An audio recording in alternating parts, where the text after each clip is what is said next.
Tu sais, il existe des plantes qu'on ne découvre pas par hasard.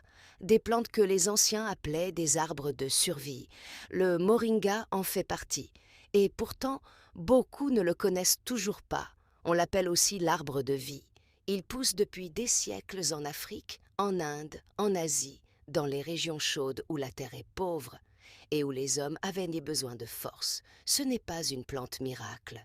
C'est une plante qui nourrit, qui soutient, qui accompagne le corps quand il fatigue. Le moringa est incroyablement riche. Ses feuilles contiennent du calcium, du magnésium, du potassium, du fer, du sélénium, des vitamines A, C et E et presque tous les acides aminés essentiels. C'est pour ça que autrefois, on l'utilisait pour les personnes affaiblies, carencées, fatiguées par l'âge ou le travail. Mais ce n'est pas tout.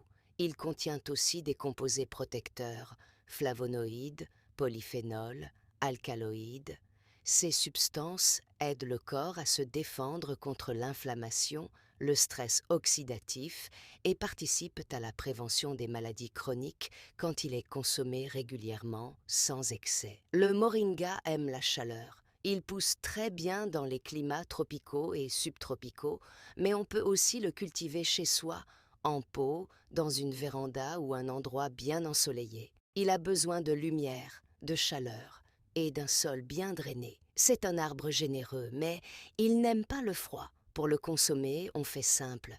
Les feuilles séchées peuvent être réduites en poudre et ajoutées à une soupe, un plat tiède ou une infusion légère. Une petite cuillère par jour suffit. Ce n'est pas la quantité qui soigne, c'est la régularité. On peut aussi consommer les feuilles fraîches, légèrement cuites, comme des légumes verts, jamais trop longtemps pour préserver leurs bienfaits. Mais je dois te dire une chose importante, le moringa n'est pas pour tout le monde. Il est déconseillé aux femmes enceintes et il faut être prudent si tu prends des traitements médicaux, notamment pour la tension ou le diabète. Dans ce cas, on demande toujours l'avis d'un professionnel de santé. Le moringa ne remplace pas un médecin. Il accompagne le corps, il le soutient, il lui redonne des forces quand il en manque. Les anciens disaient toujours « Ce qui nourrit vraiment, c'est ce que la nature a prévu pour durer ». Si tu veux découvrir d'autres plantes que les anciens utilisaient pour se maintenir en forme plus longtemps, dis-le en commentaire, partage ton expérience et surtout, prends soin de ton corps. Il t'a porté toute ta vie.